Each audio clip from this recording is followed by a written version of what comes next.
Hola, ¿cómo están? Freddy por acá en esta nueva sesión de podcast en donde tenemos un invitado muy especial, una persona con una vasta trayectoria, muy diversa y entretenida. Ya la conversación previa que tuvimos, la sesión anterior, en realidad creo que esa sesión previa que tuvimos de 30 minutos se podría haber alargado mucho más. Estábamos re entretenidos escuchando todo y un perfil muy interesante y esperamos que los que nos pueden escuchar, los que nos están escuchando hoy en día, comprendan que este es justamente un espacio para poder aprender de la experiencia, sobre todo estas posiciones de liderazgo que hoy día creo que tienen poca vitrina, para contar todo lo que han hecho, para que las nuevas generaciones, las personas que están desarrollando su carrera profesional puedan tomar esta experiencia como una guía o una hoja de ruta, etcétera, para poder crecer en este mundo tan competitivo de las tecnologías, los negocios, etcétera.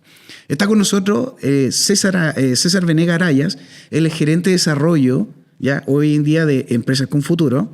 Ya, bienvenido, César. Oye, gracias por aceptar la invitación, por estar aquí con nosotros. Me gustaría que te presentes para que nuestra audiencia te pueda conocer. Gracias, Freddy, por la invitación. La verdad es que muy agradecido de que me puedan tener el día de acá y poder un poco contar mi experiencia. Bueno, tú ya me presentaste, mi nombre es César Venegas. Yo hoy día trabajo en Confuturo, una empresa de seguros, que es parte de la Cámara Chilena de la Construcción. Tenemos, digamos, hoy día muchos proyectos y cosas que estamos haciendo, y yo soy ingeniero comercial y además inicié mi tema académico como analista de sistemas, así que tengo una mezcla que no es tan común muchas veces. Exacto. Y me ha permitido, a través del tiempo, ¿cierto?, desarrollarme en distintas industrias. Por lejos, la industria en la cual he estado más tiempo metido fue la industria de retail. Participé de varias empresas, me tocó trabajar incluso afuera en algún minuto, y tuve 20 y tantos años en esa industria, y hace poquito me cambié a la industria financiera, ¿cierto?, a la industria de seguros, y estoy muy contento ahí desarrollándome en este minuto. César, cuéntanos cómo eso mismo que mencionaste, estuvimos conversando del retail anteriormente, hoy día en empresas de seguro. ¿Cómo fue esa transición desde que iniciaste tu carrera a grandes rasgos y cómo llega hoy día a una posición de, sobre todo, de gerente de desarrollo, hoy en día en una empresa de seguro? Claro, mira, yo partí mi vida laboral trabajando inicialmente en temas de tecnología como desarrollador. Desarrollé varios sistemas en empresas, ¿cierto?, con dentro de los equipos de desarrollo. Internamente me fui de alguna forma mejorando y teniendo, digamos, nuevas capacidades, lo cual me permitió irme, digamos, desarrollando en nuevas áreas dentro del equipo de desarrollo. Hasta que una vez, estando en Ray Schneider, una empresa que ya dejó de ser lo que era en algún minuto, pero que cuando yo estuve ahí era el distribuidor de Fuji en Chile, ¿cierto?, que era esta empresa de rollo y todo, y cámaras que muy grande, japonesa, y además de distribuidores de agua en ese tiempo. Me dieron la oportunidad de cambiarme al área comercial. Y entré al área comercial. Yo, que venía del área de tecnología, entré al área comercial porque necesitaban trabajar ciertos temas en del área comercial en esa empresa, y con alguna persona que tuviera capacidad, digamos, de llevar a cabo ciertos cambios, ciertos desarrollos. Me empecé a desarrollar en el área comercial. Trabajé después en el área comercial en Colgate. Estuve a cargo, digamos, del canal de supermercado. Fue una tremenda experiencia que duró como 2 años y algo, en la cual, además de conocer la forma de comercialización, el canal, y vivir toda la experiencia, digamos, de manejar ese tipo de digámoslo así, de funciones distintas a lo que era el desarrollo, distinto de lo que era la parte más tecnológica para la cual yo había iniciado mi labor. Estuve en eso, y estando ahí en esa posición y aprendiendo, me ofrecieron unirme al equipo de Oracle. Estuve trabajando en la empresa de Oracle básicamente 5 años. De esos 5 años, casi 7, 8 meses los trabajé en Estados Unidos, haciendo, digamos, algunas mejoras para lo que fue después la versión, digamos, de Oracle, de la aplicación Financials, que se llamaba el ERP de Oracle, para que corría en Internet, ¿cierto? Y que venía con algunas cosas que cambiaron cierta forma en que se estaban operando, Y ahí me pidieron, ¿cierto?, ser parte de ese equipo que estuvo trabajando en eso en Estados Unidos. Fue una tremenda experiencia, pero estando en Oracle me tocó hacer implementaciones en Falabella, en París, en distintos, digámoslo así, retailers, lo cual de alguna manera me permitió conocer y tener más aún profundamente de industria, y salté, digamos, desde Oracle a trabajar en un retailer que yo había estado trabajando, que era Salco-Brand.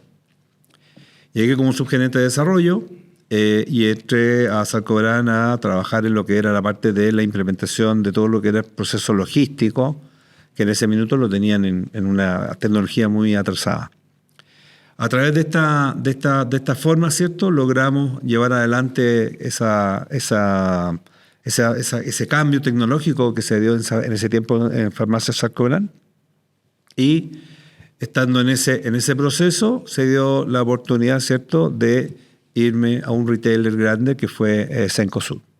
Trabajé 8 años en Cencosud, me tocó liderar distintos equipos, distintas áreas, y en ese proceso logré, ¿cierto?, también hacerme también de conocimiento y de entendimiento de muchos temas que finalmente, cuando salí de Cencosud, al poco tiempo estuve haciendo alguna asesoría. De hecho, ahí estábamos comentando hace algunos minutos atrás acerca de lo que fue Corona y también lo que fue la Polar en algún minuto, algunos meses que estuve ahí apoyando hacia algunos temas, hasta que llegué a Falabella.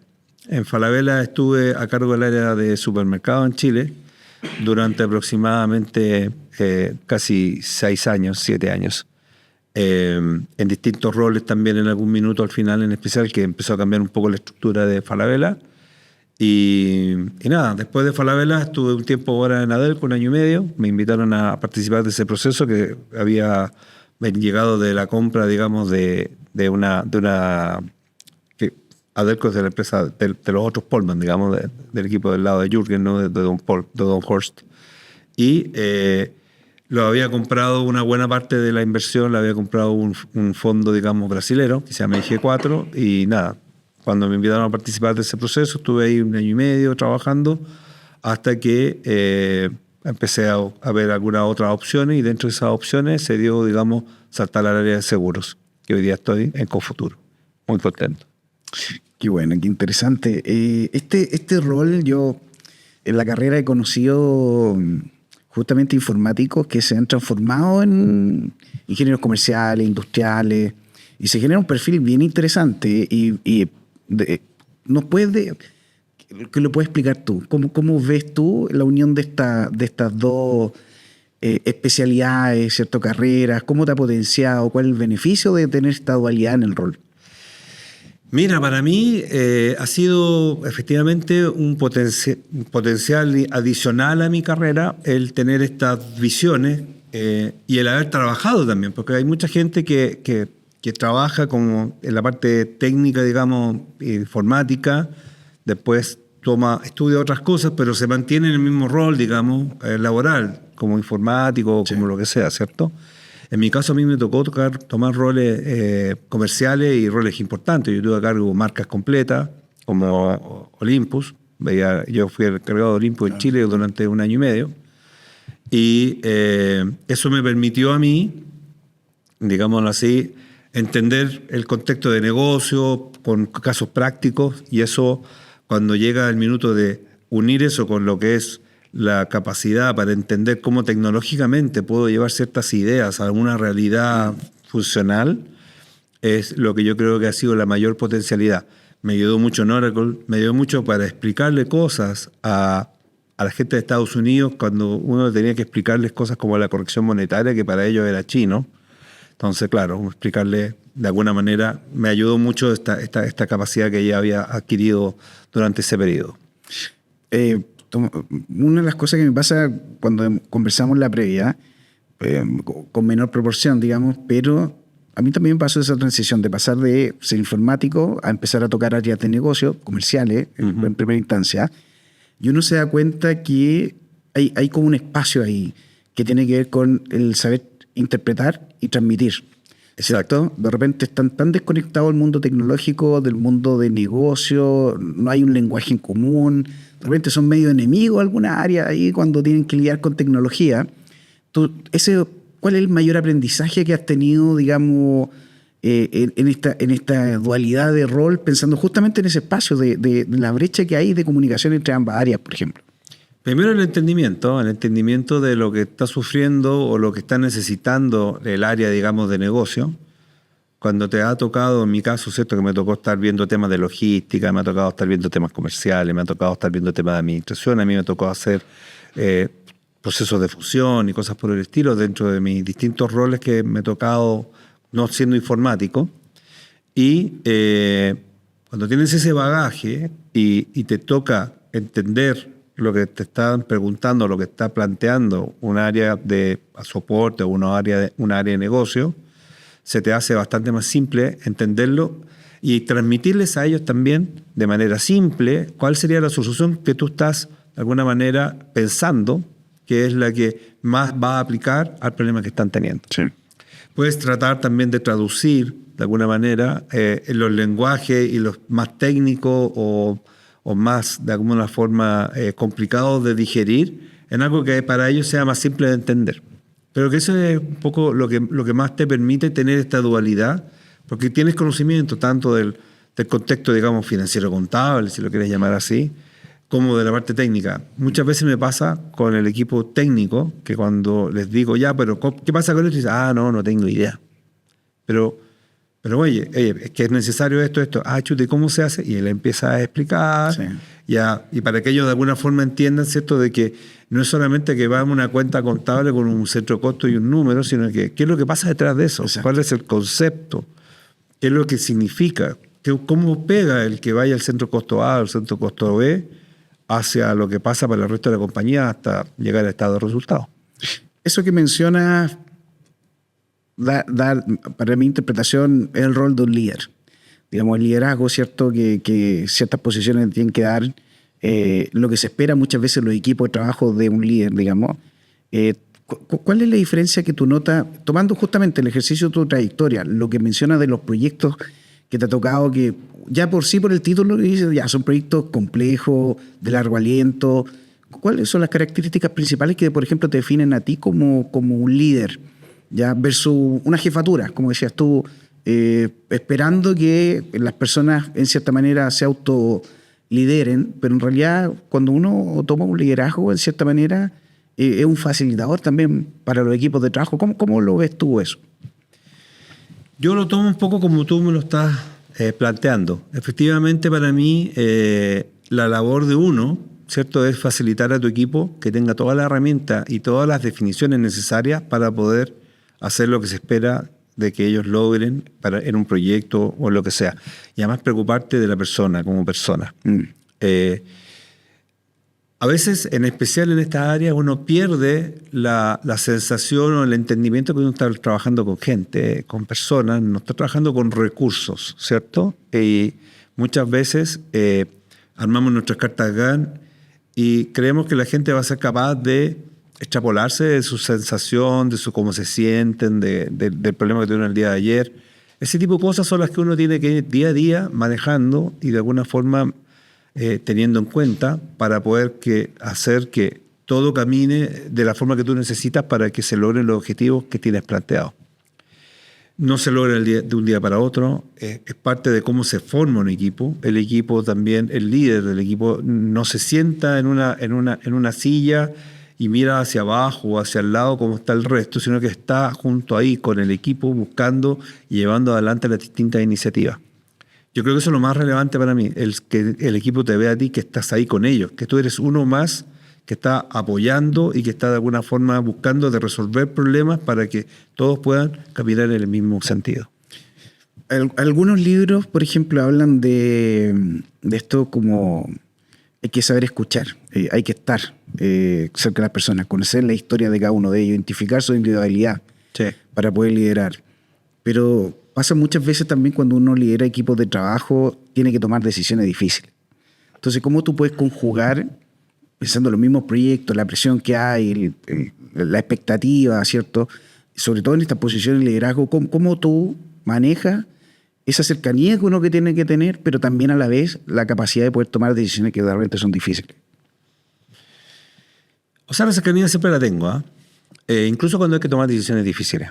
Yo creo que hay que separar a la persona del profesional.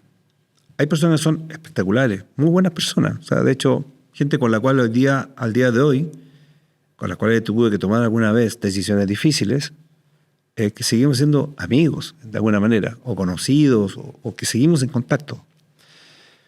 Lo importante es que la forma en que tú estás, de alguna forma, ejecutando la decisión de tal vez dejar de contar con una persona, o de tal vez ir y no reprender, sino que tratar de mostrarle a la persona alguna equivocación que está tomando, se haga en forma respetuosa, se haga en la forma en que corresponde y se haga con bases, no en base a lo que yo pienso o lo que de alguna forma me contó alguien, sino que con bases claras. O sea, normalmente cuando yo tomo algunas decisiones, las decisiones siempre las tengo muy fundamentadas. Y esa fundamentación ayuda también para que la persona entienda por qué sucede A o sucede B o lo que sea con su carrera. Tú no le puedes prometer a todas las personas que trabajan contigo que van a lograr tener ciertas posiciones. Todas buscan tener mejores posiciones, todas buscan tener mejores ingresos, todas buscan tener nuevas oportunidades. Pero no todos lo logran. Y es importante dejarlo claro desde un principio que las personas que pueden dar ese salto es porque tal vez tienen algo que ellos no lograron generar y finalmente las personas que están dando ese salto es porque mostraron algo distinto. Entonces la invitación a ellos siempre es, oye, mira, busquemos la forma de cómo hacemos para que tú puedas crecer y dime cómo te ayudo para poder lograr estos temas que estamos conversando. Tomando lo que dice César, aquí tengo una pregunta que está fuera de la pauta. ¿Qué es lo que tuviste tú, por ejemplo, para asumir estos roles? O sea, como dices tú, eres analista de sistemas, después estudié ingeniería comercial, pero bueno, los proyectos que he implementado, donde has participado, son iniciativas grandes, pero ¿qué es lo que hubo en ti que te logró posicionar? Y pensemos también en gente que, llevémoslo al ámbito de informático, te enseñan a programar, te enseñan a gestionar, pero liderar y tratar con personas, muchas veces en este rubro es súper difícil encontrar esas habilidades, ¿cierto? No nos enseñan a eso. Entonces, ¿qué hiciste tú? ¿Qué surgió en ti para decir, sí, hoy día, por ejemplo, según mi carrera, esto fue las decisiones que yo tuve que tomar y que puede ser un consejo para otras personas? Es una difícil pregunta, pero yo creo que hay dos efectos o dos cosas que yo tengo o que yo siento que tengo que tal vez hicieron la diferencia en forma importante. Primero, hay algo que la gente tiene o no tiene, que es la capacidad, digamos, de expresarse o de relacionarse o de alguna manera llamar a la comunicación con la gente. Yo soy muy extrovertido, se me nota. Entonces, de alguna u otra forma, eso ayuda a que las conversaciones fluyan. Normalmente tengo la capacidad, digamos, de entender, como tú bien decías, de escuchar a las personas y de alguna forma empatizar con ellas en ciertos temas. Y eso ha ayudado, o me ha ayudado mucho a de alguna forma hacer buenos lazos con las personas que yo creo que son relevantes para poder tomar ciertas cosas, y cuando han tenido ellos que tomar ciertas decisiones han decidido por mí para tomar una cosa u otra. Otro tema relevante es el conocimiento. Yo creo que uno nunca tiene que dejar de aprender. Y estoy constantemente entrenándome, leyendo libros ad hoc con las cosas que necesito buscar o necesito hacer.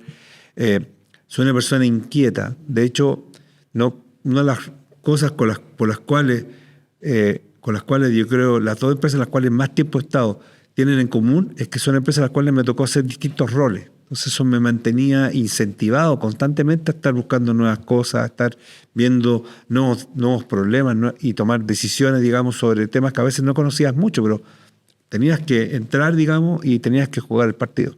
Entonces, yo creo que esa capacidad y esa inquietud y ese de estar constantemente buscando mejorar, creo que también es parte de las cosas que vieron en mí, los que me dieron la oportunidad, ¿cierto?, de brillar y de hacer cosas cuando se dieron las oportunidades. Cuando se dieron esas oportunidades, César, a veces cuesta, yo lo he conversado con muchos clientes que son líderes, gerentes, hay que tener una cuota de valentía muchas veces, ¿cierto? Para asumir los desafíos. Lo más fácil es de repente no asumirlo, quedarse ahí y dejar que las cosas pasen, pero cuando llegan las oportunidades, de cierta manera uno tiene que estar preparado y a la vez ser valiente, osado para dar ese paso. Esta pregunta tampoco está dentro de la pauta, pero ¿tú te consideras que fuiste valiente en los momentos que tuviste que tomar algunas decisiones? Yo te diría que sí. Yo no sé si valiente o incauto, pero efectivamente yo creo que siempre me vi mucho más preocupado por lo que era el desafío en el sentido de las cosas que había que hacer que de preocuparme si es que finalmente lo iba a lograr o no. Yo siempre me he tenido mucha fe a mí y la gente con la cual me reúno para poder hacer los distintos proyectos que llevo adelante. Finalmente uno como líder hace muchas cosas, pero tú necesitas tener del equipo, porque es el equipo el que finalmente ejecuta las cosas. Entonces, si tú tienes un buen equipo, puedes ir y jugar la Champions League. Si tienes un mal equipo, o lo arreglas o vas a perder, ¿cierto? Para mí siempre fue una cosa súper natural el tomar los desafíos y de alguna forma ajustar los equipos, buscar las mejores posiciones para que las distintas personas pudieran trabajar en las áreas donde podían generar mejores beneficios tanto para ellos como para el equipo. Sí. Muchas veces me pasó, y yo creo que le debe haber pasado a muchos de mis colegas que hoy día tal vez van a tener la oportunidad de escucharme, perdonen por la lata, pero bueno, estamos haciendo lo mejor posible para resumir. Finalmente, muchas veces les pasó que tú llegabas y veías a una persona y te decían, no, a esta persona hay que sacarla porque lleva no sé cuántas evaluaciones con bajas, digamos, marcas o bajas notas. Yo decía, pero ¿por qué no lo echaste tú? Si vengo recién llegando.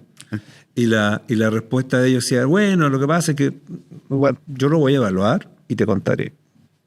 Y resulta de que muchas veces pasaba que esa persona que había sido de alguna forma, estaba ya pedida para no continuar con la compañía, tú le hacías un par de giros, le dabas tal vez un par de responsabilidades adicionales que antes no tenía, le dabas un poquito más de foco en ciertas cosas, oye, y resultaban al fin de año o al fin de un periodo siendo de la mejor de la evaluada en el rol que estaban cumpliendo.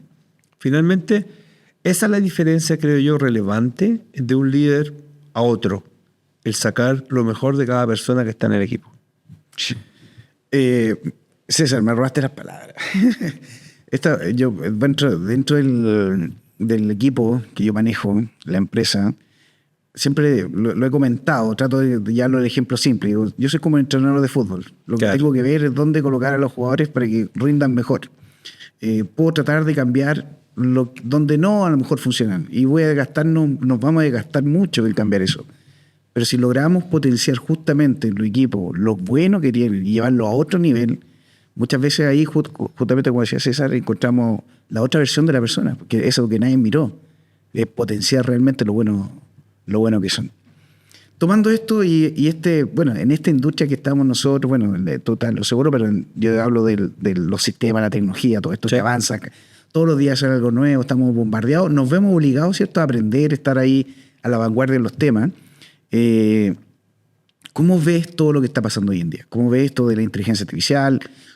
Mirando que esta oleada de nuevas tecnologías cada cierto tiempo aparecen, ¿cómo lo manejas tú con la experiencia que tienes esto que está pasando hoy en día? Yo creo que hoy día hay una tremenda oportunidad para los que sepan, digamos, aprovecharla. Creo que la inteligencia artificial no es... Mucha gente habla de la burbuja en la inteligencia artificial. Habla de que, de alguna u otra manera, esto tiene esta oleada porque todo el mundo lo quiere. De hecho, veo memes por ahí que andan dando vuelta por LinkedIn y por otros lados donde aparecen, no sé, por los CEO de una compañía que dicen, yo quiero inteligencia artificial. ¿Para qué? Porque no sé para qué, pero creo que tengo que tenerla. ¿Y para cuándo? Para el tiro. O sea, finalmente todo el mundo quiere entrar en este tema porque sienten que si no entran van a perder. Yo creo que efectivamente van a perder. O sea, eso es algo en lo cual hay que subirse de alguna manera, pero de forma ordenada. Hay dos cosas que son súper relevantes. Uno, creo que el contexto de hacer desarrollos o potenciar equipos de desarrollo a través de inteligencia artificial es algo que ya llegó, ya está, y hay que abrazarlo y continuar fuerte con eso. Hay un concepto nuevo que nació en febrero de este año que se llama Vibe Coding. Sí. Vibe Coding, el concepto lo acuñó una persona que era un ex, digamos, de los que desarrollaban la parte de ChatGPT, de OpenAI, que está en otro lado, pero de alguna forma es alguien que es relevante dentro de la industria, y habló de este concepto en donde, de alguna manera, tú no es que le digas a la inteligencia artificial, desarróllame esto, sino que tú le dices y desarrollas con ella y le vas dando las pautas, vas revisando en conjunto, y eso realmente genera resultados bastante buenos. Hoy en día, de hecho, sin ir más lejos, este año partimos nosotros como equipo haciendo un curso, y de hecho tengo a mi equipo de desarrollo, yo mismo, trabajando hoy en día, o estudiando, ¿cierto? Inteligencia artificial, la generación de agentes y otras cosas, con una empresa que nos está ayudando en eso, y este tipo de conceptos y estas formas de trabajar ya las estamos empezando a aplicar. Yo me imagino, con las cosas que estamos haciendo hoy, lo que vamos a lograr hacer en los próximos, no sé, un año y medio más, con este tema, cuando ya lo tengamos incluido o como parte nuestra, de nuestra forma de trabajar. Ya la estamos adquiriendo, pero cuando ella está adquirida, va a haber una potencia increíble para poder hacer cosas más rápido, hacer cosas que las podamos probar mejor, que las podamos medir mejor y podamos irlas mejorando con el tiempo. Y ahí te voy a pedir una ayuda. ¿Cómo lo hacemos nosotros en caso, el mensaje que tú nos transmites? Muchas empresas están con la presión de ir a la inteligencia artificial. El camino puede ser comprar software, llenarnos de consultoría. ¿Cuál sería tu recomendación de cómo arranca esto? Porque de verdad que nosotros hemos visto empresas que nos han pedido como auxilio. Oye, ayúdenme porque la presión que tengo del directorio, de la gerencia, es que tenemos que estar y que todo el mundo está allá y nosotros no estamos. Entonces, según esto y tu experiencia de todas estas oleadas que han venido cada cierto tiempo y esto que está pasando, ¿cuál sería tu recomendación de cómo las empresas tienen que abordar esto? Yo creo que hay dos cosas. Primero, tienen que haber condiciones y de alguna manera definiciones en el negocio de qué es lo que van a hacer con la inteligencia artificial. Porque una cosa es que yo como desarrollo lo use para desarrollar más rápido y de forma más eficiente las mejoras o los cambios o las nuevas funcionalidades que me están pidiendo, donde hay un caso de uso claro, real, en donde efectivamente nosotros estamos hoy día logrando efectividad con este enfoque. Y otro es usar la inteligencia artificial para hacer otras cosas, ¿cierto? Cosas más de negocio directamente, como puede ser el día de mañana tener un chatbot que te pueda responder ciertas cosas, que te ayude y que de alguna forma la gente en forma autónoma, que no sea un árbol de decisión, sino que la gente en forma autónoma decida qué hacer o qué no hacer con algo que le pide un cliente tuyo. Si no tienes bien claro qué es lo que quieres hacer y no estás también súper decidido a que esto sea un camino que vayas a adoptar y que de alguna forma vas a tener es mejor esperar, avanzar un poquito más en la definición de cómo quieren llevar esto adelante. Si no, lo que va a pasar es que, como ha pasado con muchas compañías, que parten y viven malas experiencias y finalmente terminan, ¿cierto?, no siguiendo o diciendo no, esto no funciona, cuando en realidad era porque la empresa tal vez no estaba tomando la buena adopción o no estaba de alguna forma 100% comprometida con el proyecto. Y la otra cosa relevante, esto no es un proyecto de tecnología. La inteligencia artificial es un proyecto que es de negocio. Nosotros como tecnología la podemos usar para el caso de negocio nuestro, que es desarrollar mejores sistemas o desarrollar mejores medidas, digamos, de control de los sistemas o apoyar al negocio a mejorar ciertas cosas. Pero ese es nuestro caso de negocio como tecnología. ¿Cuál es el caso de negocio comercial? Sí. Pueden haber miles, pero él tiene que entender primero que tiene que tener claridad de qué es lo que quiere y para qué lo quiere usar. Segundo, de que no es gratis. Todo el mundo piensa que la inteligencia artificial uno va, lo instala, pero cada vez que tú llamas a la API de OpenAI o de Google o de donde sea, hay tokens que se están gastando, y esto efectivamente es algo que mucha gente no la coloca en el business case, cree que el desarrollo es el costo y después es que la nube, pero no, hay que considerar de que entre más la usen, va a haber un gasto. Por lo tanto, tiene que haber una consideración de que o el gasto va a existir o de que esto se paga porque el beneficio que está generando. Si no, pasa lo que te digo, parten las cosas, los costos están mal entendidos, finalmente la empresa lo termina pagando, o lo que pasa es que no se le hace un seguimiento constante y la inteligencia empieza a responder tonteras y te puede generar problemas con los clientes. César, tomando justamente lo que estás diciendo, ¿cuál, obviamente, ejemplos pueden ser? Pensemos en tu experiencia en el retail, logística, hoy día en la industria aseguradora. ¿Qué cosas pueden hacer las empresas con la inteligencia artificial, por ejemplo, en esta industria? Muchas veces llegamos a los clientes y dicen, inteligencia artificial, tengo Copilot en Excel y ya estamos. Pero falta esa cuota de creatividad, de buscar la iniciativa. Entonces, ¿cuál sería tu mirada así como holística de cómo estas empresas debiesen abordar, o casos de uso específicos que se pueden ocurrir en retail y aseguradora? En realidad, aplicado a cualquier industria, lo que más está saliendo ahora y lo que más fuerte está es el tema del manejo de los agentes. Estos famosos agentes inteligentes, en los cuales tienen distintas, digámoslo así, formas de implementarlos.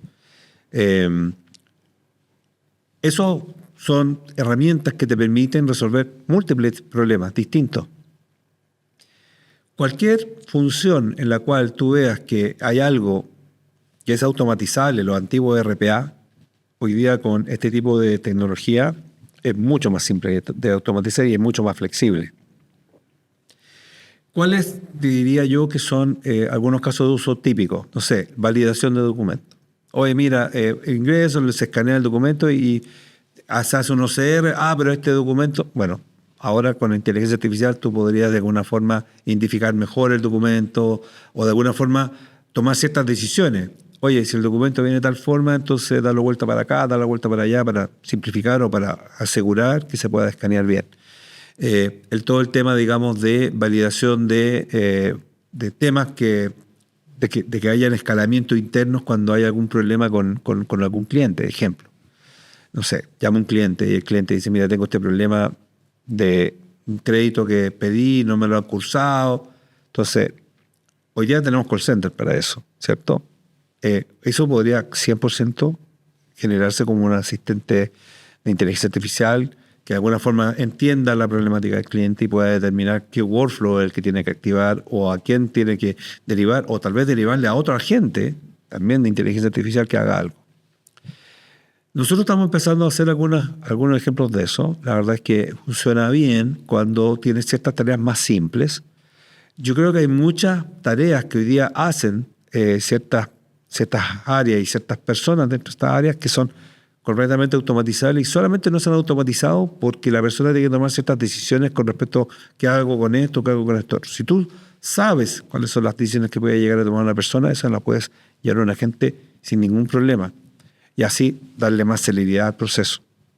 César, lo que mencionas al final nos ha pasado a nosotros, ¿eh? Cuando le decimos al cliente, todo esto que es verbal hay que aterrizarlo, hay que escribirlo. De repente hay casos de uso, reglas de negocio, etcétera, que no están escritas, no están en la base de datos, no están en un motor de reglas, no están en ningún lugar. Y de cierta manera puede ser inteligencia artificial, puede ser una persona, de alguna forma hay que saber transmitir eso.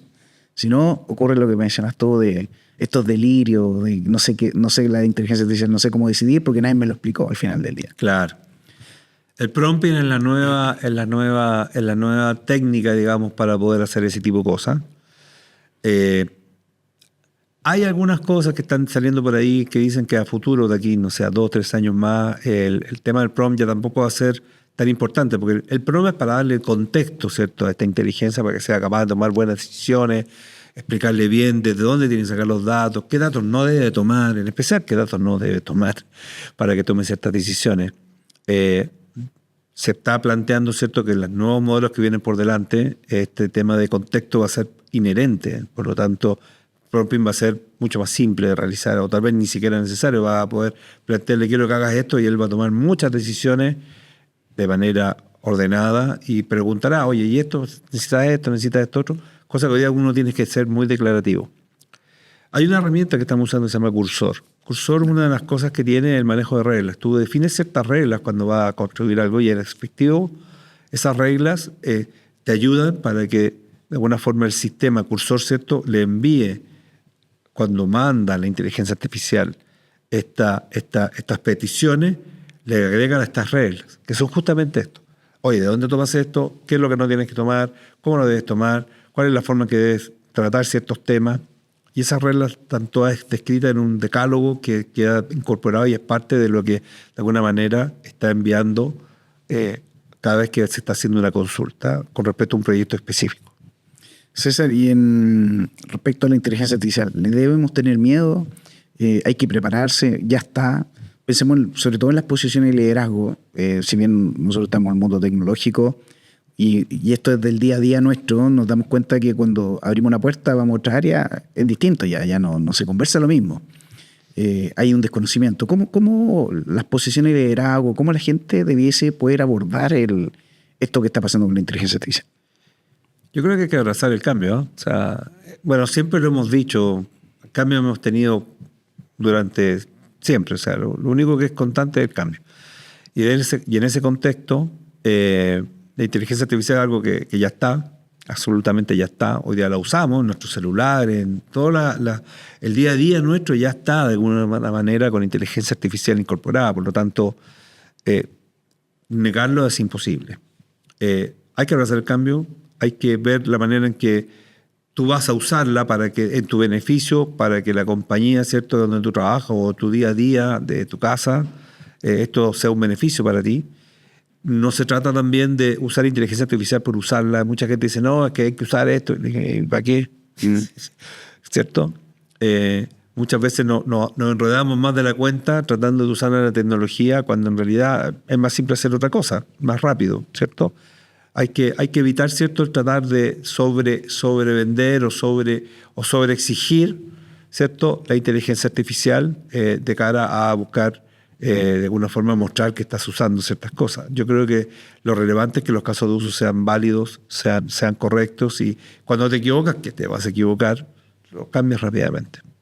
César, y yendo a tu trayectoria, a tu carrera, ¿hay algún proyecto que tú atesores de alguna forma por el aprendizaje que te dejó, por lo que significó el esfuerzo? Muchas veces uno va más allá de repente de lo que significa el proyecto para que salga adelante. ¿Hay alguno en particular y qué enseñanzas te dejó ese proyecto? Mira, hay dos proyectos que para mí han sido relevantes en mi vida, y en el sentido de cómo se dieron, cuál fue el nivel, digamos, de impacto que tuvieron para mí. Uno fue cuando estaba trabajando en Cencosud. Se abrió la primera, digamos, empresa que entró en Colombia de Cencosud fue la empresa Easy, de mejoramiento del hogar. Easy no tenía, digamos, operación allá, de hecho no existía Cencosud allá, entonces me tocó, junto con un equipo de trabajo que estaba tanto allá físicamente como en el caso mío y equipos que tomamos, implementar, digamos, desde cero una empresa y hacerlo con un periodo, con una fecha deadline, que era la fecha en que abría la tienda. Entonces nosotros no podíamos demorarnos más de la apertura de la tienda, porque la tienda iba a abrir sí o sí, o sea, necesitaban abrirla, y no podemos estar, digamos, sin el sistema de POS, sin el RP detrás, sin el inventario. Hay algunas cosas que podíamos hacer a mano, pero las mínimas, digamos. La gran mayoría de las cosas tenían que estar completas, aunque fuera una tienda. Y tuvimos muy poco tiempo, 7 meses para hacerlo. Para mí fue realmente súper desafiante, para el equipo también. Yo creo que una de las cosas que más me costó fue hacer ver al equipo que lo podíamos hacer, porque ellos venían de ese proyecto de hace 1 año y medio de implementación de un SAP. Cuando tú les dices tienes que implementar SAP, esto, y tienes 7 meses, todos decían, no, eso no se puede, que aquí, que allá. Entonces, primero, trabajar el negacionismo, ¿cierto? Y finalmente subirlo al buque y llevar adelante, digamos, todo lo necesario para que las cosas se dieran, y finalmente se dieron. Se abrió cuando tenía que estar la tienda y las cosas estaban. Había que martillar un par de cosas, un par de clavos cuando llegó el momento, pero se martillaron y el día de hoy sigue funcionando sin problema. La otra que te diría que para mí también marcó harto fue una experiencia que tuve en Totus. Cuando yo llegué a Totus, me tocó recibir que era el gerente de sistemas saliente, el proyecto de la implementación de los self-checkout.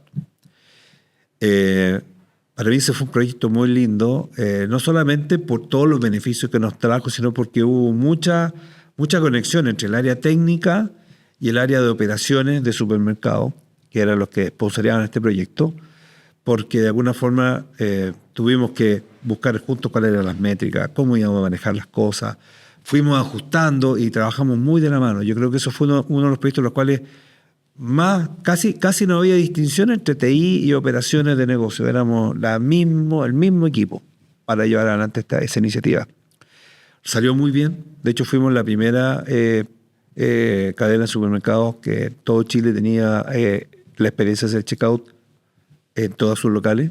Antes que, Jumbo, antes que otros que son más grandes que nosotros. Obviamente nosotros tener menos tiendas nos salió más fácil, pero fuimos la primera, pudimos levantar la bandera como la primera cadena que tuvo eso. Y yo te diría que de ahí lo más importante fue todo el manejo del equipo, porque la tecnología era tecnología, pero entender que una etiqueta para que pudiera pasar por ese checkout tenía que estar abajo y no a un lado, porque si dabas vuelta, no sé, por la torta se te iba a caer. Todo ese tipo de cosas fueron súper relevantes y hubo muchas decisiones que eran de negocio, pero que estaban abordadas por cómo se iba a manejar este modelo de operación. César, y una pregunta que es difícil. ¿Qué harías de distinto en tu carrera? ¿Qué decisión, no profundizando en el detalle, pero qué decisión hubieses tomado distinto? Pensando en el bagaje que ya tienes, de repente uno mira y dice, esta oportunidad la pude haber tomado. No sé si verlo de esa perspectiva, pero es una pregunta compleja, pero de la trayectoria que tú tienes. ¿Qué decisión hubieses tomado de una forma distinta? Mira, yo creo que muchas decisiones uno las podría haber tomado distintas. Cuando uno lee el diario el día del lunes es más fácil decir lo que pasó el fin de semana y tal vez haber tomado otras decisiones. Todas mis decisiones las tomé con la información que tenía en ese minuto. Creo que hay unas que salieron bien, otras no tanto. Si hay una de la cual sí me arrepiento, no arrepiento 100%, es de que cuando había un proyecto en especial que había que sacar adelante, yo había hablado con el gerente general, teníamos una serie de cosas que hacer, cosas que no hacer. Este gerente general en especial era muy de que había que hacerlo todo, que él quería tenerlo todo al tiro. Yo dije, mira, la compañía, la organización no está preparada. Yo creo que si hacemos esto como tú lo estás planteando, esto no va a salir bien. Y nos va a salir un ojo a la cara. Versus esta otra opción, que es más simple, que atañe al problema que tenemos hoy y es más fácil de que sea la primera piedra para empezar a generar el cambio para que esta organización que está en más de un país, ¿cierto?, pudiera tomar las decisiones necesarias y empezar a unificar ciertos procesos, cosa de poder seguir tomando el próximo paso y así. Finalmente él ganó, era el gerente general, y dijo, no, vamos todo por el todo. Y nos salió muy bien. Y eso efectivamente yo creo que ahí debía haber sido yo tal vez más insistente con él para decir, mira, no, yo creo que no hay que hacerlo. Claro. Pero bueno.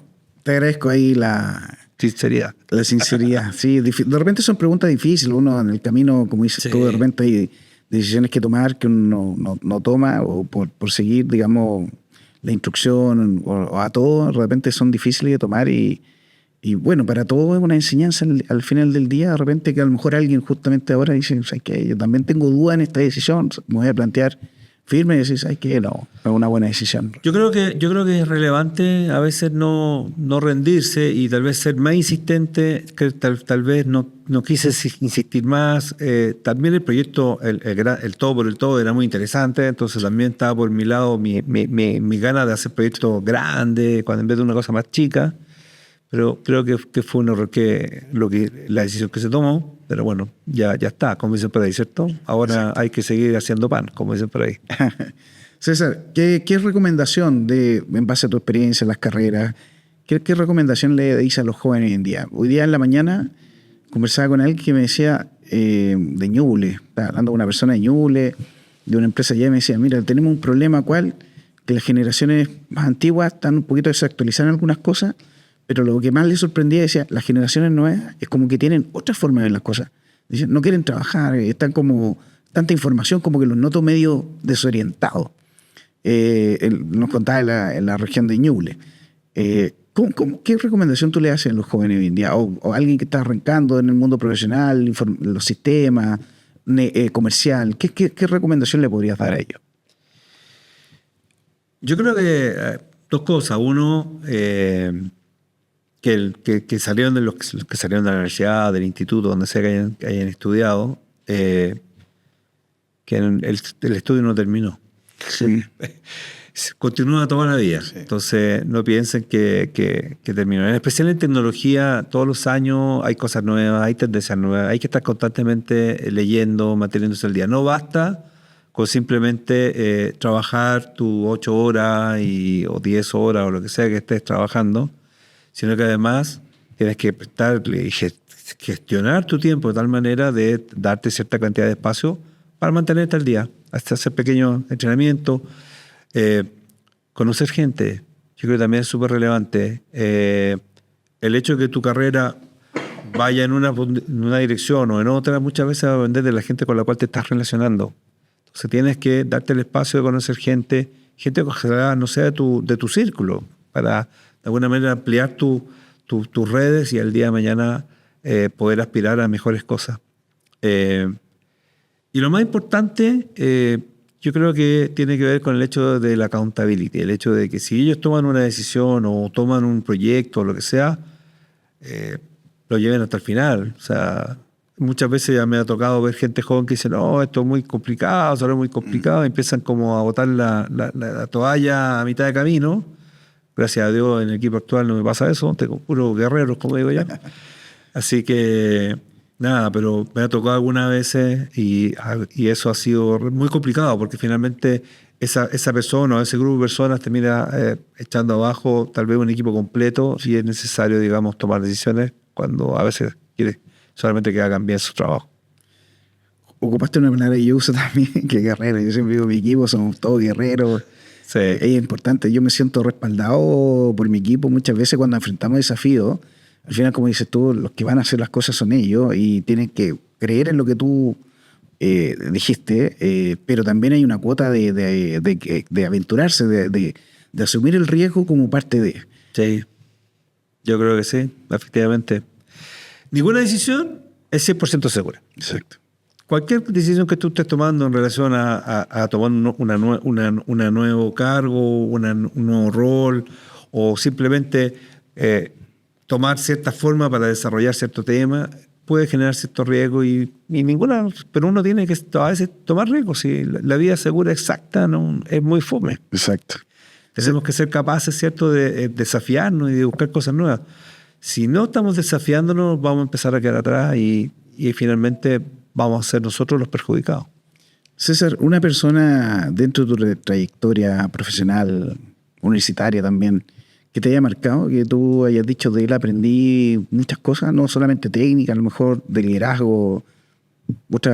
Hay una persona, sé que no está en la pauta esta pregunta, pero sí. En realidad me surgió la duda y dije, bueno, una trayectoria de repente, como dijiste, con uno conoce gente, hay gente que te va marcando de forma muy positiva. ¿Hay alguien en particular que tú te acuerdes? Sí, bueno, yo creo que no es solamente uno, son varios. Hay muchas personas que me han ido marcando. Mi jefe en Senco, se llama Andrés, él es una persona que de hecho él fue el que me invitó a tomar una nueva dirección, digamos, cuando salí de Senco, ¿cierto? Pero siempre tuve con él conversaciones muy interesantes. Siempre él estaba buscando, era un gallo muy inteligente, muy innovador, y siempre teníamos conversaciones muy interesantes. Y él siempre me dio la oportunidad, ¿cierto? Y me dio de alguna manera las capacidades para poder llevar adelante ciertos temas. Y siempre confió en mí. Yo creo que cuando tú tienes una persona que confía en ti, que te da la herramienta, que te invita a que pienses fuera de la caja y que empuje las cosas, pueden sacar de ti lo mejor y además a mucho aprendizaje que tú vas teniendo a medida que vas sacando esto. Yo creo que con él se dio eso, siempre lo agradeció hasta el día de hoy, nos vemos de vez en cuando y lo quiero mucho. Si estás viendo esto, Andrés, te quiero mucho. Así que, nada, eso. César, ya terminando la sesión, siempre le preguntamos a los invitados un libro de cabecera que uno puede decir, este libro yo lo regalaría. A mí me sirvió, puede ser un libro de cualquier índole, pero que tú digas, este es un libro que para mí representa algo y que posiblemente yo diría, este lo regalaría a una persona. Hay un libro que yo mando a leer a algunas personas. ¿Ya? Es un poco viejo ya, pero yo creo que es bueno porque te ayuda a entender un poco el cómo se manejan las personas y el cómo hoy día hay ciertos temas que hacen que los negocios funcionen de una manera o no funcionen. Que se llama La Meta, de Elías Goldratt. Es un libro interesante que te enseña ciertos temas de teoría, de administración de operación, de una manera media novelesca. Muy interesante, muy entretenido. Y el otro que también leo y que lo leí y también lo recomiendo es Las 21 leyes del líder, de John Maxwell.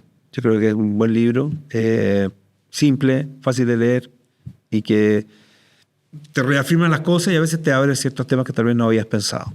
Así que si pueden ver esos dos libros, a alguien, yo creo que va a ser bueno. Al menos el de Goldratt a mí me encantó. Y lo sigo leyendo de cuando. Ninguno de los dos lo leí, así lo voy a ver después. El de La Meta, muy entretenido. Qué interesante. César, unas palabras para...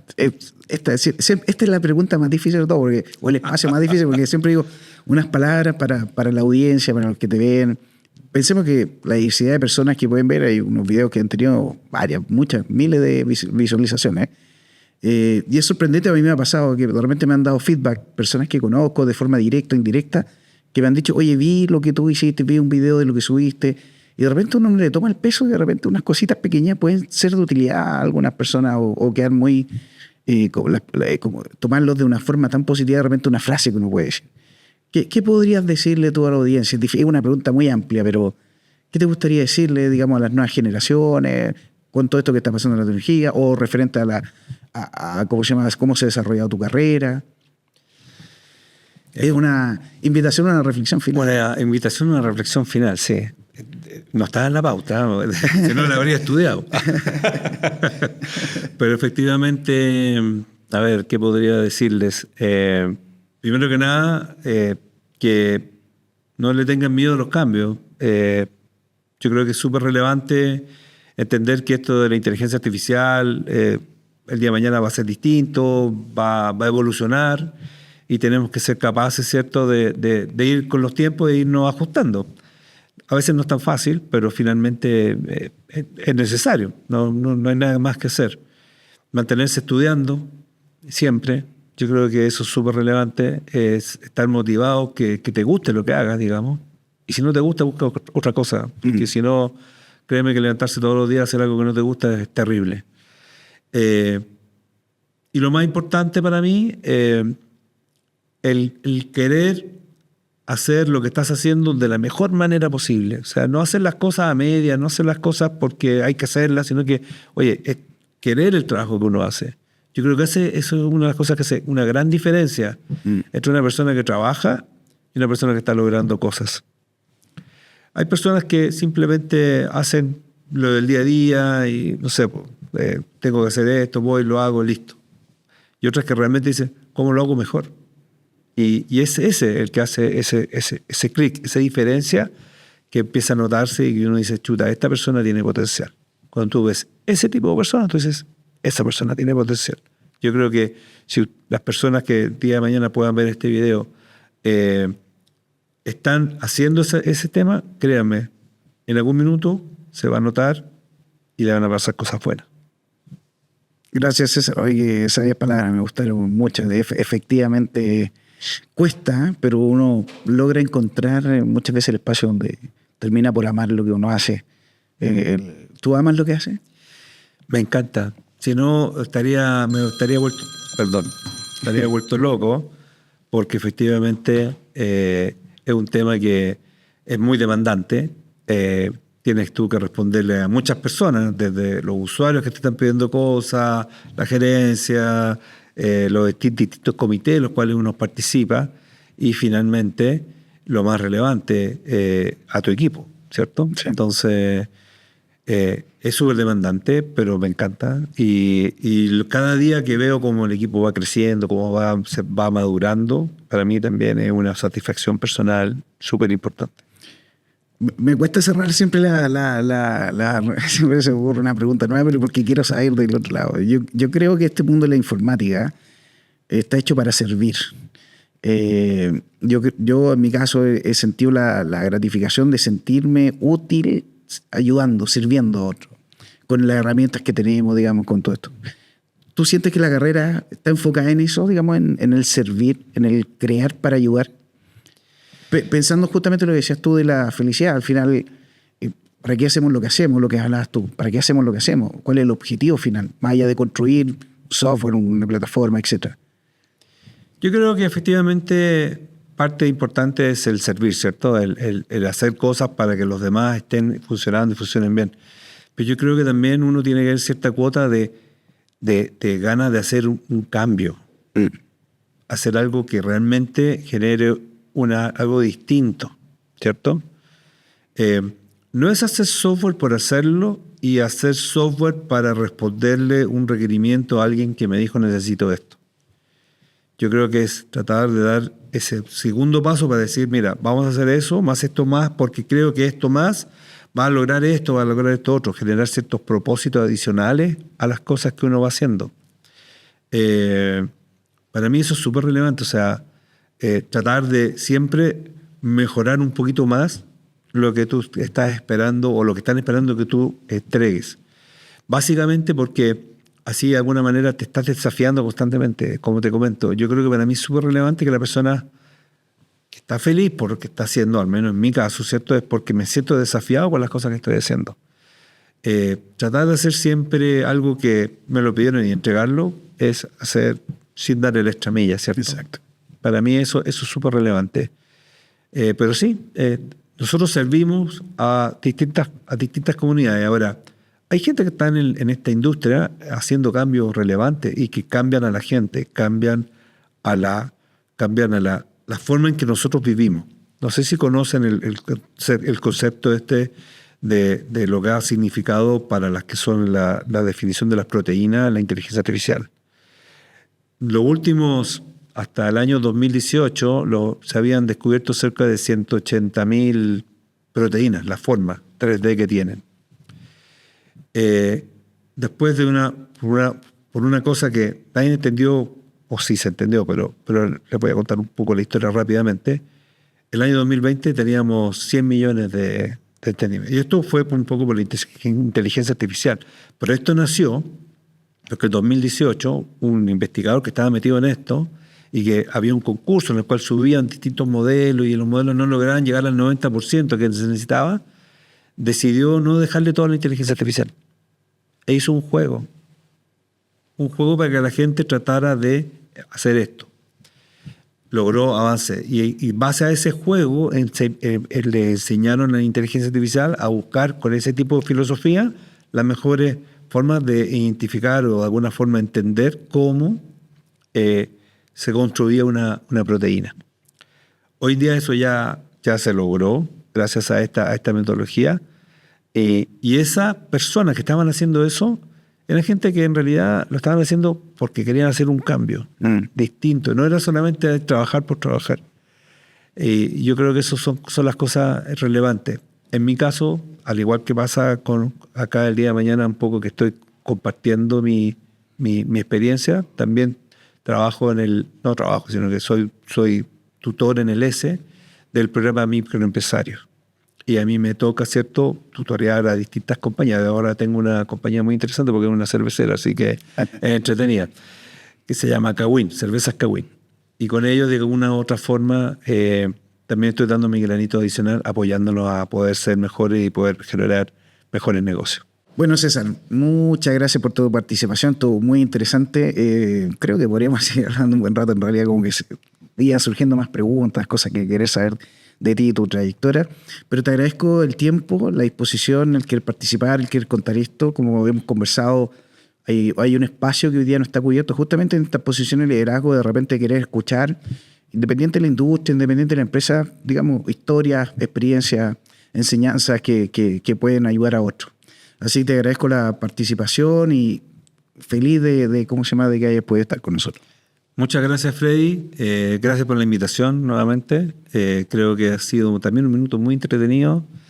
Lo he pasado muy bien y nada, creo que efectivamente el poder conversar este tipo de cosas, si uno da un granito de arena o ayuda a una persona en algo tal vez muy pequeño, yo me siento feliz para de alguna manera ir mejorando más la sociedad y nuestra industria informática, ¿cierto? Exacto.